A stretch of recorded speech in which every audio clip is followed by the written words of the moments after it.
చెప్పగలుగుతాము. ఈ హెల్మెట్స్ వల్ల 2 వీలర్స్ మీద ప్రయాణించే వాళ్ళ సంఖ్య ఎక్కువ ఉంటది. కార్లలో ప్రయాణించే వారు మిగతా వారితో పోలిస్తే ప్రతి ఒక్కరు కూడా ప్రతి గ్రామాల్లో కూడా ప్రతి ఇంటికి ఈ రోజు ఒక బైక్ అనేది ఉన్నది. ఇవాళ మాక్సిమం ఇళ్లలో ప్రతి ఒక్కరి ఇంటికి కూడా ఒక బైక్ అనేది కామన్ గా అయిపోయింది. గతంలో చూస్తే సైకిల్ ఉండేవి, ప్రతి ఇంటికి ఒక బైక్ అయిపోయింది.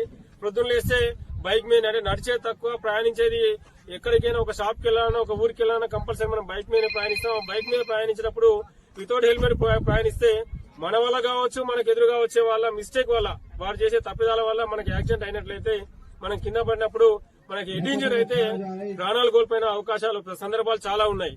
ఎప్పుడైనా సరే మన ఊళ్ళలో మనం గమనిస్తే చదువుకున్న వాళ్ళు చదువుకునే వాళ్ళకి సంబంధం లేకుండా ఎక్కడైనా ఒక యాక్సిడెంట్ జరిగిందని ఒక నలుగురు కలిసి మాట్లాడుతున్నప్పుడు ఏం జరిగిందని అడుగుతారు. అడిగినప్పుడు ఏమైతుంది, యాక్సిడెంట్ అయింది, పలానా పిల్లగానికి పలానా ఆయనకు నెత్తికి దెబ్బలిందట, ముక్కులకి చెవులకి రక్తం వచ్చింది అని అంటే ఏమంటారు, ఊళ్ళో వాళ్ళు అప్పుడే చెప్పేస్తారు, అయ్యో నీ అమ్మ ముక్కులకి చెవులకి రక్తం వచ్చిందని మనిషిగా బతకడిగా కష్టమని. అంటే మనకు హెడ్డుకున్న ప్రాధాన్యత అలాంటిది. జనరల్ గా కూడా మనకు హెడ్డుని కాపాడుకుంటే మిగతా దగ్గర కాలో చేయో దెబ్బ తగిలినా ఓ సర్జరీ ఇంకోటి అవుతుంది. యాక్సిడెంట్ అయినా ఏదైనా సందర్భంలో ట్రీట్మెంట్ తీసుకుంటాం, బయటపడతాం. కాబట్టి ఆ హెడ్డునే కాపాడుకోవాలనే ఉద్దేశంతో భాస్కర్ మంచి ఆలోచన చేసిండు.